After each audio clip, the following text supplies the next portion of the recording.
봉독하겠습니다.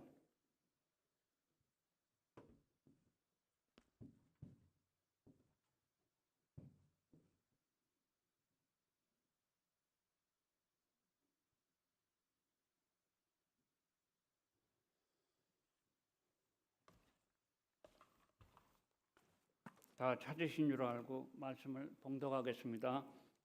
사무엘하 12장 1절서부터 14절까지입니다.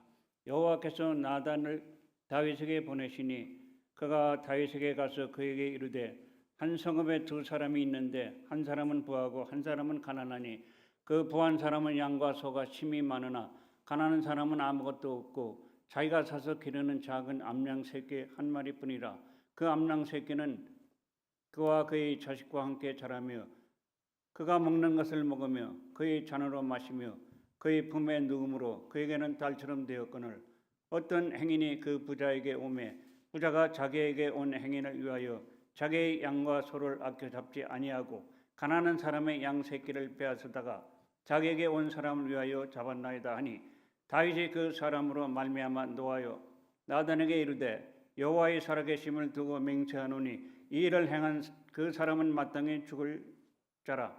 그가 불쌍히 여기지 아니하고 이런 일을 행하였으니 그 양 새끼를 4배나 갚아줘야 하리라 한지라. 나단이 다윗에게 이르되 당신이 그 사람이라. 이스라엘의 하나님이 여호와께서 이와 같이 이르시기를 내가 너를 이스라엘 왕으로 기름 붓기 위하여 너를 사울의 손에서 구원하고 내 주인의 집을 내게 주고 내 주인의 아내들을 내 품에 두고 이스라엘과 유다 족속을 내게 맡겼느니라. 만일 그것이 부족하였을 것 같으면 내가 내게 이것저것을 더 주었으리라. 그러한데 어찌하여 내가 여호와의 말씀을 없이 여기고 나 보기에 악을 행하였느냐. 내가 칼로 햇사람 우리아를 치되 암만 자손이 칼로 죽이고 그의 아내를 빼앗아 내 아내로 삼았도다. 이제 내가 나를 없이 여기고 햇사람 우리아의 아내를 빼앗아 내 아내로 삼았은즉 칼이 내 집에서 영원토록 떠나지 아니하리라 하셨고 여호와께서 또 이와 같이 이르시기를 보라 내가 너와 내 집에 재앙을 일으키고 내가 내 눈앞에서 내 아내를 빼앗아 내 이웃들에게 주리니 그 사람들이 내 아내와 더불어 백주에 동침하리라. 너는 은밀히 행하였으나 나는 온 이스라엘 앞에서 백주의 이 일을 행하리라 하셨나이다 하니 다윗이 나단에게 이르되 내가 여호와께 죄를 범하였노라 하며 나단이 다윗에게 말하되 여호와께서 당신의 죄를 사하셨나니 당신이 죽지 아니하려니와 이 일로 말미암아 여호와의 원수가 크게 비방할 거리를 얻게 하였으니 당신이 낳은 아이가 반드시 죽으리이다 하고 아멘. 아멘. 네, 감사합니다. 나단 선지자의 책망과 다윗의 해결하는 제목으로 황신기 담임목사께서 말씀 전하시겠습니다. 저를 포함한 관리부원 및 성도님들의 은혜의 시간이 되시기를 바랍니다.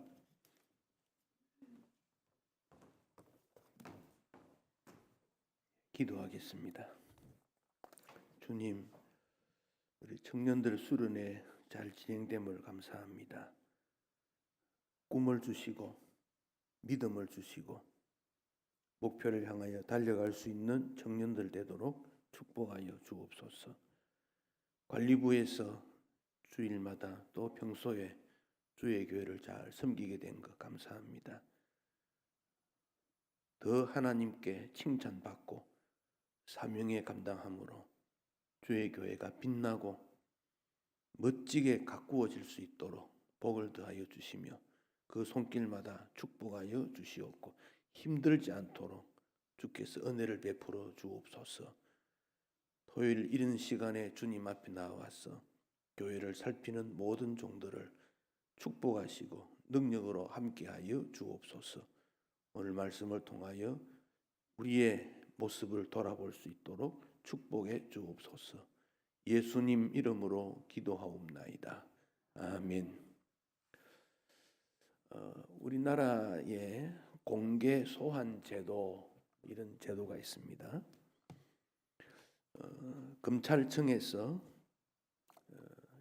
1% 상위에 있는 권력, 지위, 경제, 재산 이런 부유한 사람들을 어떤 일에 조사를 하기 위해서 검찰이 소환할 때 기자들이 사진을 막 찍습니다.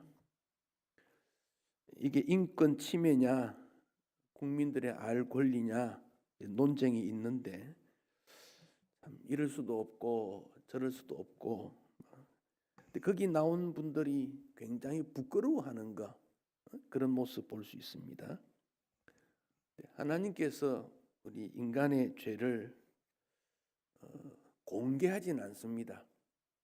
들추지 않고 부끄럽게 하도록 하지 않고 조용히 정리하도록, 참 그런 측면에서 나는 죄인이 아니다, 죄를 지어도 안 지은 것처럼 행동하는 것은 다시 한번 우리 스스로가 부끄러운 모습으로 주님 앞에 서야 되겠고, 좋지 못한 것은 돌이 넣어야 깨끗해지지 않겠습니까?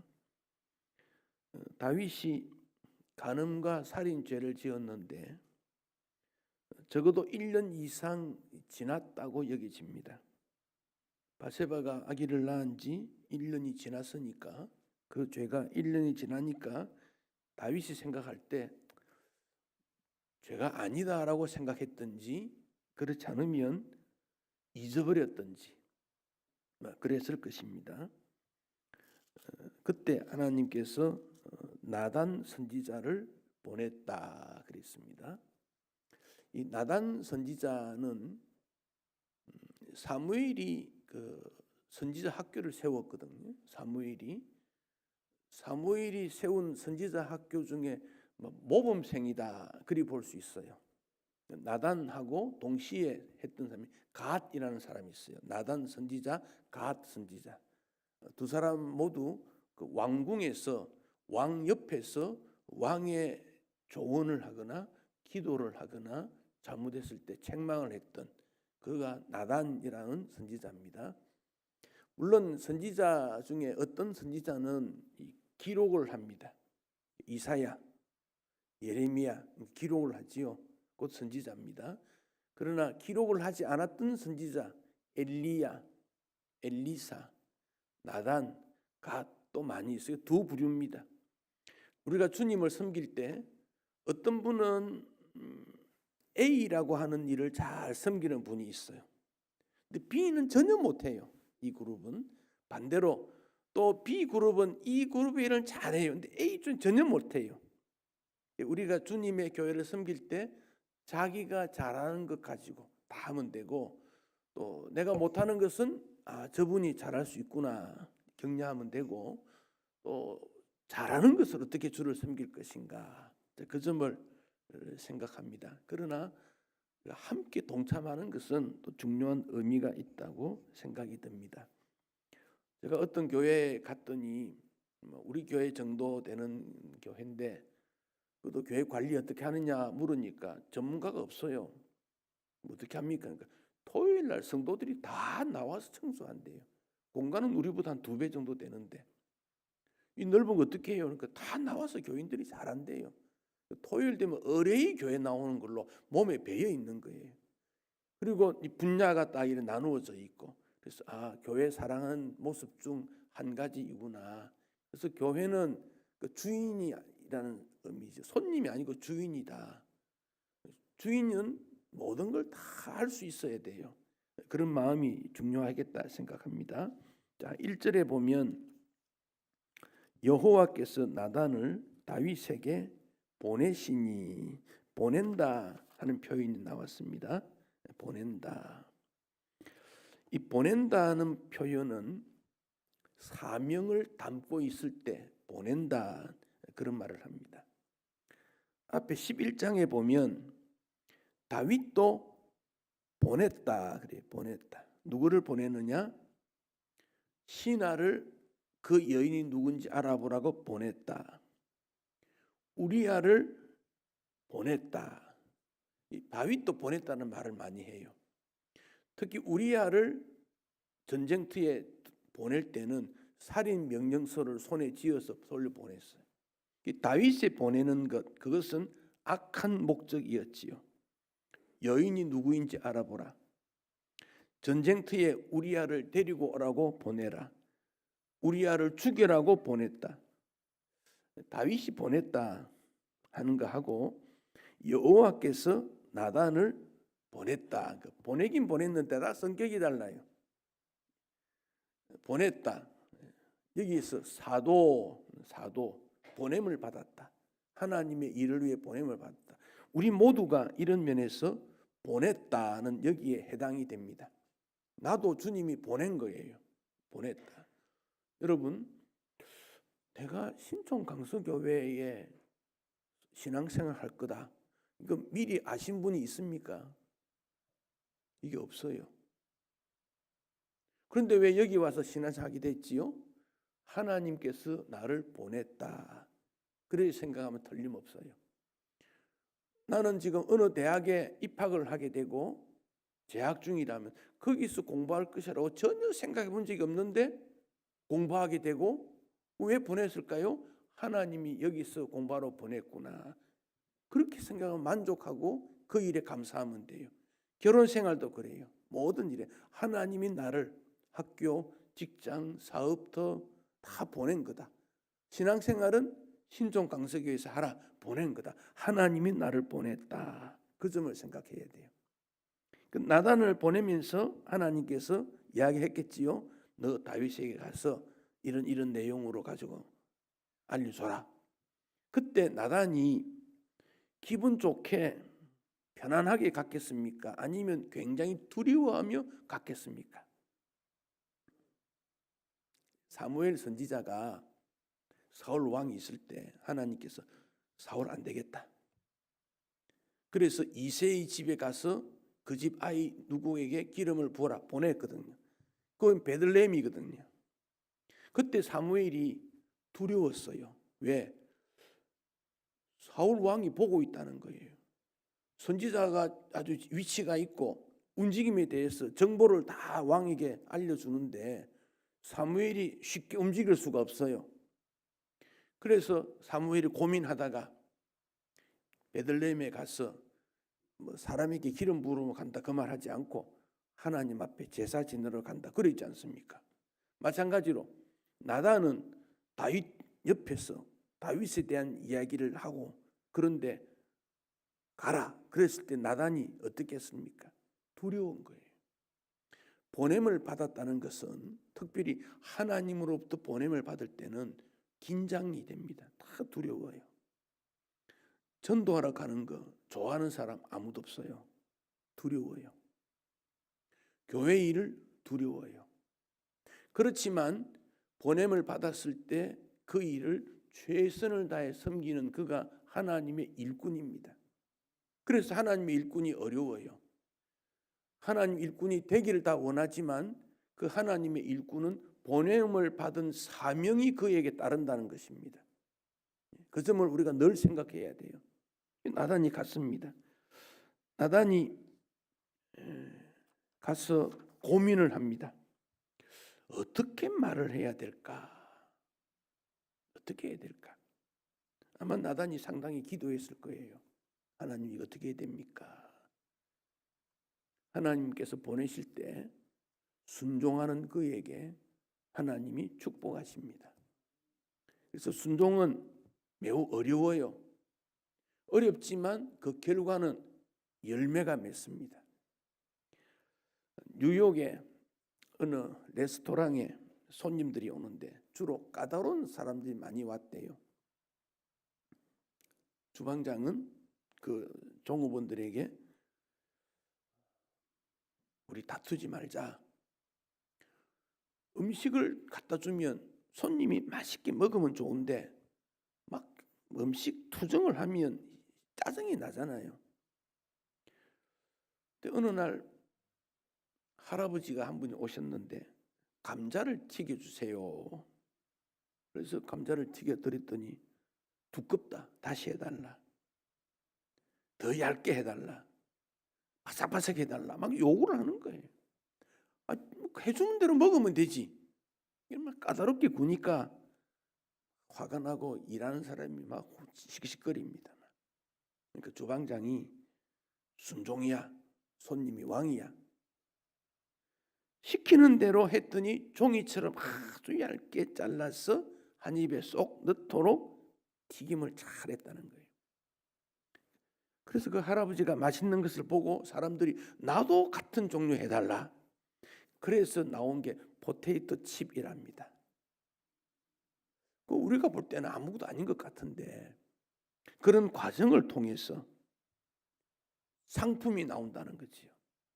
그래서 순종은 굉장히 중요한 덕목이면서도 새로운 것을 창출할 수 있는 기회가 되는 겁니다. 나단이 어떻게 하면 이 하나님 말씀을 명령을 따라서 해야 될까 기도하고 고민했을 거예요.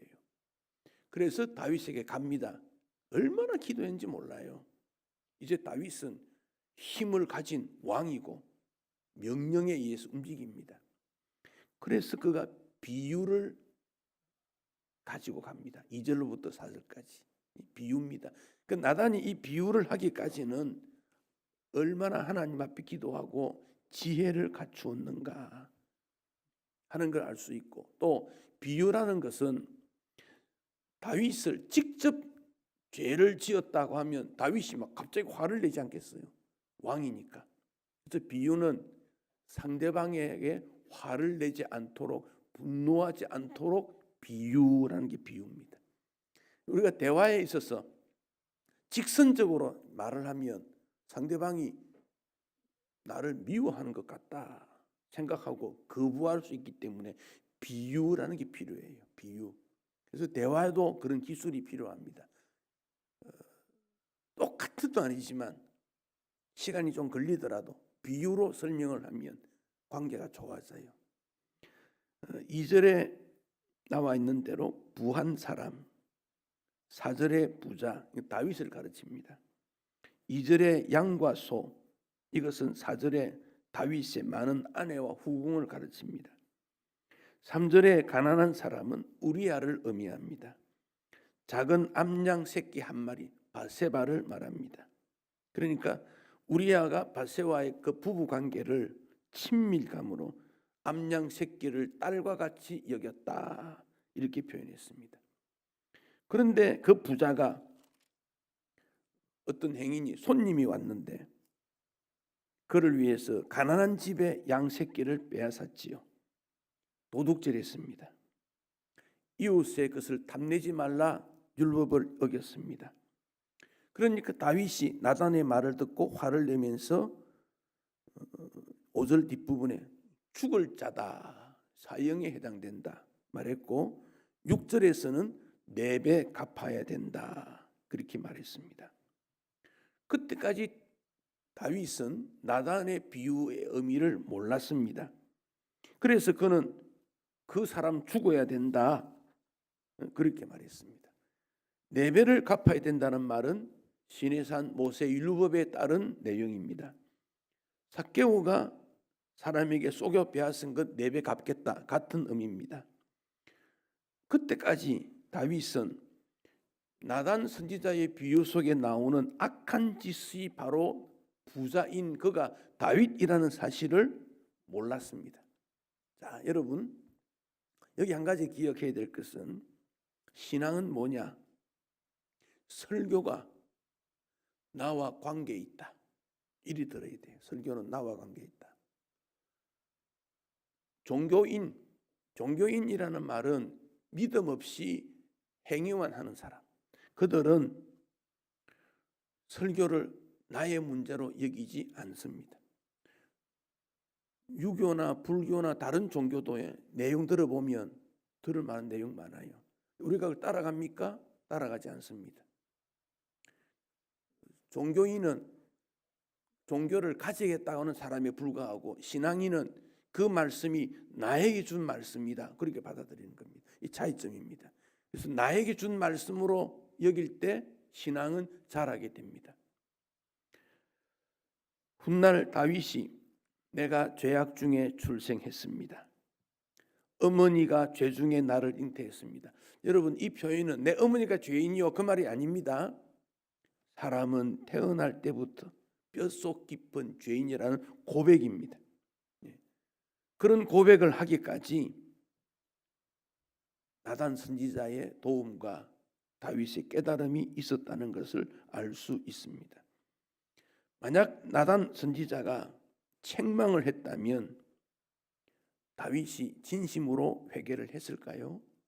오히려 분노하고 오히려 다윗은 더 큰 상처를 가지고 하나님의 말씀을 거역할 수도 있었을 것입니다.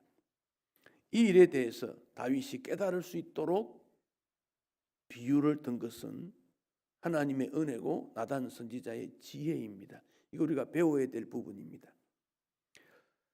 나단이 다윗이 그 사실을 깨달았을 때 7절에 당신이 그 사람입니다. 타이밍이죠. 타이밍. 핵심을 찔러준 겁니다. 다윗 앞에 두려움 없이 죄를 지적하는 용기는 나단 선지자의 하나님 앞에서의 충성 때문이고 또 하나님께서 다윗을 사랑하기 때문에 이런 표현을 할 수 있었다고 생각이 듭니다. 7절과 8절은 다윗이 하나님으로부터 받았던 은혜를 다시 한번 기억나게 만듭니다. 7절에 보면 하나님이 다윗에게 기름 부었다. 사울 왕에게 구원했다. 8절 너 주인의 집 즉 이스라엘을 다윗 너에게 주었다. 가족을 품게 했다. 이스라엘 유다를 다 만족하게 했다. 하나님이 다 준 것 아니냐? 하나님께서 준 거 아니냐? 여러분 우리에게 주신 모든 것 하나님께서 주신 것이다. 지금까지 건강한 것 하나님이 주신 건강입니다. 살도록 한 것 하나님의 은혜입니다. 이거 잊으면 안 됩니다. 그런데 9절에 나단이 지적합니다.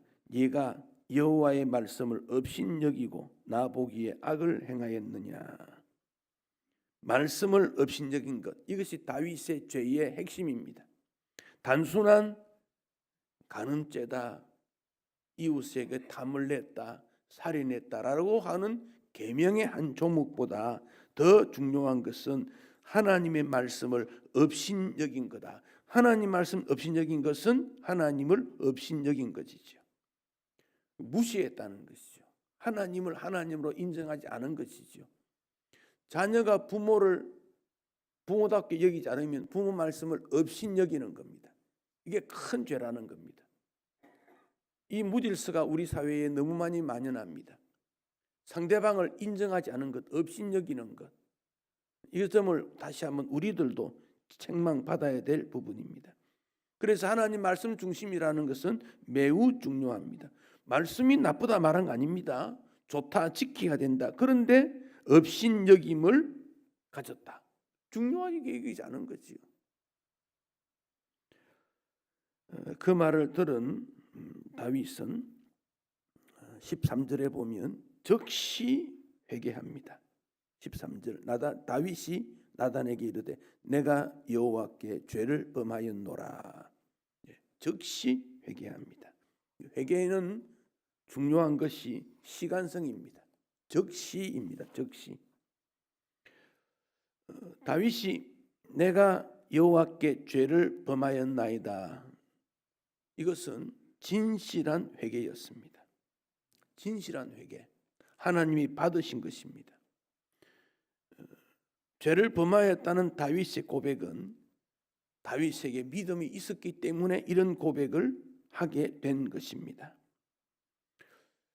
하나님께서 다윗의 죄를 용서하셨습니다마는 그러나 징계와 심판은 여전히 있었다는 겁니다. 14절 당신이 낳은 아이가 반드시 죽으리이다. 죄의 용서와 징계나 심판은 별개라는 것을 알게 됩니다. 그런데 우리가 생각할 때 다윗이 벌을 받은 게 아니고 왜 아이가 죽느냐는 거예요. 아이가 죽느냐. 그 원인은 우리가 정확하게 잘 알지 못합니다만 분명한 것은 아이가 죽는다는 말을 했을 때 다윗이 거부하거나 반항하지 않고 인정했다는 겁니다. 항의하지 않았습니다. 내가 잘못했는데 왜 아이가 죽어야 됩니까? 항의하지 않습니다. 이 점이 다윗에게 또 모범을 본 점이고, 그 다음 본문에 가면 또 그 내용에 대해서 그 다음에 생각이라고. 자, 오늘 우리가 이 본문에서 느끼는 것, 회개는 용서로 이어지는 것이 하나님의 약속이라 하는 사실입니다.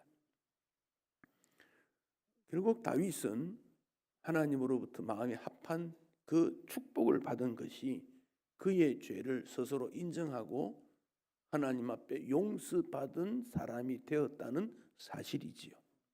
그 용서받은 사람의 특징이 있습니다. 첫 번째는 거룩한 삶을 추구합니다. 이게 용서받은 사람입니다. 이게 성도의 모습입니다. 장애가 되는, 거룩한 삶에 대한 장애가 되는, 방해가 되는 죄를 멀리하는 겁니다. 등산하다가 무거운 배낭 때문에 힘들면 잠시 쉬지요. 그와 같습니다. 삶의 지침과 무거움이 있을 때는 거짓의 무거운 짐을 내려놓아야 됩니다. 동시에 회개해야 됩니다. 우리에게 이 회개의 삶은 믿음을 하나님으로부터 선물로 받는 중요한 관문이 회개라는 것입니다. 회개를 통하여 믿음이 선물로 주어지게 되고, 그 거룩한 삶은 주님의 뜻에 순종하게 됩니다. 예수님을 나의 주인으로 다시금 인정하고 예수 중심으로 살게 되고, 하나님을 섬기고 자발적으로 높이게 되고, 하나님과 사귀는 기쁨이 있습니다. 왜? 예수님 말씀이, 예수님 사랑하면 예수님 말씀 지킨다 그랬으니까. 그 사귐이라는 것은 거룩한 삶의 방편이 되고, 그 결과로 우리는 하나님의 소유, 즉 하나님이 나를 붙드시는 것, 내가 하나님 붙든 게 아니라 하나님이 나를 붙드는 것. 어린아이가 길 갈 때 엄마와 손을 잡고 가지요. 아이가 엄마 손을 잡습니까? 엄마가 아이 손 잡습니까? 아이가 엄마 손 잡으면, 놓으면 엄마는 떨어져 나올 수 있어요. 그러나 엄마가 아이 손 잡으면 아이가 손 놔도 엄마가 안 놓습니다. 하나님이 나를 붙드시게 해야 됩니다. 나는 하나님 손 놓으면 떠나갈 수 있어요. 내가 붙드는 건 힘이 한계가 있어요. 하나님이 내 손을 붙들게 만드는 것, 거룩한 삶의 모습입니다.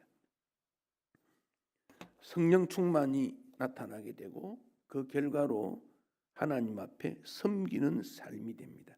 그래서 다윗의 모습을 보면 다윗의 거룩한 삶에 대한 추구는 순종, 섬김, 사귐, 소유, 성령으로 말미암아 그는 진심으로 하나님을 섬기는 사람이 됩니다. 여기 다윗이 사울과의 차이점은 변명하지 않았다는 겁니다. 변명하지 않았다. 사울은 굉장히 변명 많이 합니다. 내 백성 때문에, 제사 때문에 계속 변명합니다. 핑계를 댑니다. 근데 다윗은 핑계하거나 변명하지 않습니다. 내가 잘못했습니다. 15절에 보면, 우리가 14절까지 읽었는데 15절에 나단 선지자가 나단이 자기 집으로 돌아갔다. 왜 이걸 15절에 넣었을까? 만약에 나단 선지자의 말에 대해서 다윗이 받아들이지 않았거나 거부했다면 나단은 순교하거나 감옥에 갇히거나 나단은 매를 맞았을 것입니다. 그런데 나단이 자기 집으로 돌아갔다. 이 말은 나단 선지자를 인정해 줬다는 겁니다. 이것은 다윗이 회개했다는 증거가 됩니다. 다윗의 행동은, 회개하는 마음, 나단 선지자에 대한 태도, 하나님 말씀에 대한 태도는 결국 그가 순종과 치유와 회복되었다는 증거를 우리에게 보여줍니다. 다윗이 만약에 오늘 우리의 왕이나 지도자가 간음죄, 살인죄, 탐욕죄를 지었다면 백성들이 가만히 두겠습니까? 결코 용납하지 않을 겁니다. 다윗 시대나 다르겠습니까? 다윗이 하나님 앞에 철저히 회개함으로 다시 다윗의 지위가 회복되었다는 것을 알게 됩니다. 순종이라는 것은 선택적 순종이 아니고 절대적 순종이어야 됩니다. 이게 신앙에 매우 어려운 일이에요. 적당한 섬김이 아니라 온전한 섬김을 주님이 원하십니다. 그 다윗의 모습을 하나님께서 인정하셨다는 사실입니다. 우리가 범죄하지 않고 타락하지 않는 인생은 아무도 없습니다. 범죄 타락했을 때 어떤 태도이어야 하는가, 그 점을 다윗을 통해서 배우게 됩니다. 이 교훈은 평생토록 우리가 기억해야 될 아주 중요한 교훈임을 생각하고 하나님 앞에 정결한 모습으로 서야 하겠습니다.